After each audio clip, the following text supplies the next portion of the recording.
Teknologi DNA rekombinan, bagian pertama. Pada tahun 1922, insulin dari babi dan sapi, atau dikenal sebagai bovine insulin, pertama kali digunakan untuk mengobati penderita diabetes mellitus. Untuk mendapatkan beberapa milimeter insulin, dibutuhkan banyak sapi dan babi untuk disembelih, serta diambil pankreas dan insulinnya. Hal ini tentunya menjadikan terapi insulin ini susah dilakukan dan dengan harga yang sangat mahal. Namun pada tahun 1982, insulin manusia berhasil diproduksi dari bakteri E. coli dengan teknik rekayasa genetika. Bagaimana hal ini bisa dilakukan? Sebelum membahas lebih jauh tentang rekayasa genetika, kita akan membahas lebih dahulu tentang materi genetik yang dimiliki oleh seluruh organisme, yaitu DNA. Gen berbentuk fragmen DNA yang menyimpan sifat atau informasi penting satu organisme. Gen-gen atau fragmen DNA tersebut bersama protein histon akan membentuk nukleosom. Nukleosom tersebut kemudian akan tersusun melingkar dan membentuk benang kromatin yang kemudian akan membentuk kromosom. Pada proses rekayasa genetik, gen atau fragmen DNA inilah yang nantinya akan diganti dengan DNA lain agar dihasilkan sifat yang diinginkan oleh satu organisme. DNA hasil rekayasa ini dinamakan DNA rekombinan. DNA rekombinan adalah teknologi pembentukan kombinasi materi genetik yang baru dengan cara penyisipan molekul DNA ke dalam satu vektor sehingga memungkinkannya untuk terintegrasi dan mengalami perbanyakan di dalam satu sel organisme lain yang berperan sebagai sel inang. Sedangkan teknologi DNA rekombinan merupakan kumpulan teknik atau metode yang digunakan untuk mengkombinasikan gen-gen secara buatan. Sebelum kita bahas rinci tentang teknologi DNA rekombinan, kita harus memahami terlebih dahulu tentang proses rekombinasi materi genetik alami yang terjadi di bakteri E. coli. Proses ini dapat diketahui dari percobaan yang dilakukan oleh Lindbergh dan Tatum yang melakukan percobaan penemuan bakteri E. coli. Secara alami, bakteri E. coli dapat ditumbuhkan dalam media tumbuh minimal, yaitu campuran monosakarida dan garam, karena E. coli dapat menyintesis sendiri semua asam amino untuk pertumbuhannya. Lindbergh dan Tatum kemudian menumbuhkan dua strain bakteri E. coli, yaitu strain A yang tidak bisa membuat triptofan namun bisa membuat histamin, dan strain B yang bisa membuat triptofan namun tidak bisa membuat histamin. Jika masing-masing strain E. coli dicoba untuk ditumbuhkan dalam media tumbuh minimal, maka masing-masing strain bakteri gagal untuk tumbuh. Hal ini karena masing-masing strain tidak bisa menghasilkan salah satu asam amino yang dibutuhkan untuk pertumbuhannya.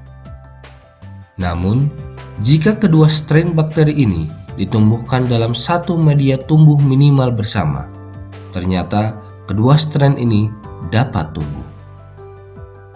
Dari sini dapat disimpulkan bahwa terjadi pertukaran informasi genetik dari E. coli strain A ke B serta sebaliknya, sehingga kedua strain bakteri ini dapat menyintesis seluruh asam amino yang dibutuhkan untuk pertumbuhannya. Proses perpindahan materi genetik ini dinamakan sebagai konjugasi. Konjugasi adalah perpindahan DNA dari satu sel bakteri, yaitu sel donor, ke sel bakteri lainnya yang disebut sebagai sel resipien melalui kontak fisik antara kedua sel. Misalnya, E. coli strain A yang memiliki gen asam amino histamin akan memberikan gen tersebut ke E. coli strain B yang tidak memilikinya, sehingga E. coli strain B yang sebelumnya tidak bisa membuat histamin jadi bisa membuatnya. Selain dengan konjugasi, proses rekombinasi DNA bakteri juga dapat terjadi melalui transformasi. Proses ini terjadi ketika bakteri mengambil DNA dari lingkungannya, sehingga bakteri tersebut memungkinkan memiliki sifat baru. Dan selanjutnya, Proses rekombinasi DNA bakteri juga dapat terjadi melalui transduksi, yaitu melibatkan virus faga yang membawa segmen DNA bakteri lainnya. Dari dasar peristiwa DNA rekombinan yang terjadi di bakteri ini, para peneliti kemudian mengembangkan teknologi DNA rekombinan buatan dengan menggunakan perangkat-perangkat berikut ini. Pertama, plasmid bakteri. Plasmid adalah materi genetik berbentuk sirkuler yang terdapat pada bakteri dan merupakan DNA selain kromosom. Plasmid umumnya lebih kecil dari ukuran kromosom bakteri dengan jenis, jumlah, dan ukuran bervariasi antara sel dan antar jenis bakteri. Kedua, enzim restriksi. Enzim restriksi adalah enzim endonuklease yang berfungsi untuk mengenali dan memotong DNA pada bagian segmen tertentu dengan jumlah 4-6 pasangan basa DNA. Enzim restriksi terdapat di sebagian besar bakteri dan pertama kali ditemukan oleh Arber dan Smith yang berfungsi untuk melindungi sel inang bakteri dari serangan faga. Ketiga, enzim DNA ligase, yaitu enzim yang berperan untuk menyambung dua fragmen DNA. Dan keempat adalah sel bakteri itu sendiri yang merupakan organisme yang menampung DNA rekombinan dan kemudian mengekspresikannya sifat baru dari DNA rekombinan tersebut. Dari perangkat-perangkat DNA rekombinan tersebut, langkah atau prosedur dasar yang dilakukan dalam teknologi DNA rekombinan adalah sebagai berikut. Pertama, teknik mengisolasi DNA. Pada tahap ini, DNA dari satu organisme diambil dan dipisahkan dari selnya. Langkah yang dilakukan meliputi penyiapan sumber DNA yang bisa merupakan mikroba, virus, sel tumbuhan atau hewan, dan lain sebagainya. Kemudian sel tersebut dipecahkan dengan menggunakan enzim atau secara mekanik.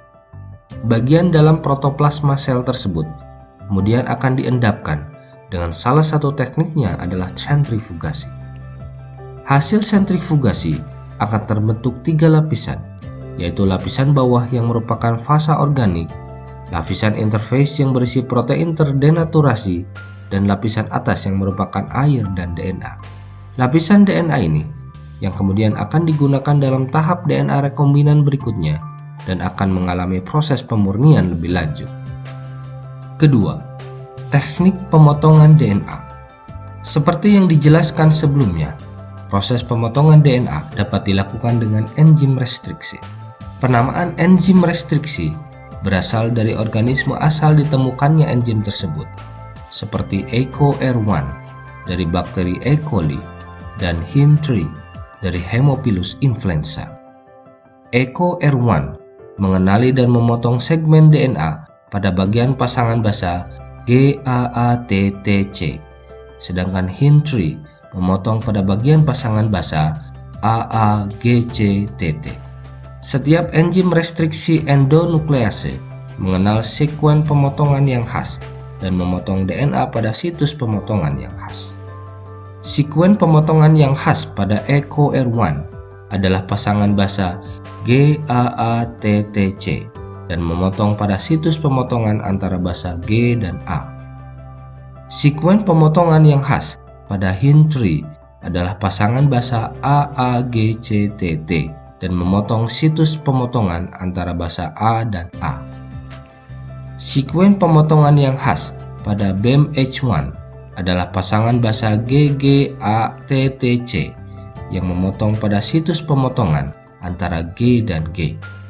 Saat sekuen pemotongan yang khas terpotong, pada bagian situs pemotongan yang khas, khusus di pasangan basa pemotongan tersebut, kedua fragmen yang terpotong akan membentuk ujung rata atau blunt end dan ujung lengket atau sticky end. Selain EcoR1, Hin3, BMH1, terdapat jenis enzim restriksi lain dengan pasangan basa pemotongan yang khusus yang dimilikinya, yaitu HHI1, TAKE1, BHUR1, BALE1, NOTE1, dan SME1. Ketiga, teknik menyambung DNA. Seperti yang sudah disebutkan, Proses ini melibatkan enzim DNA ligase, di mana dua ujung DNA runcing akan disambungkan kembali untuk membentuk sebuah DNA rekombinan. Dan keempat adalah teknik memasukkan DNA rekombinan ke dalam sel hidup, sehingga DNA rekombinan tersebut dapat bereplikasi dan dapat diekspresikan menjadi sifat yang baru.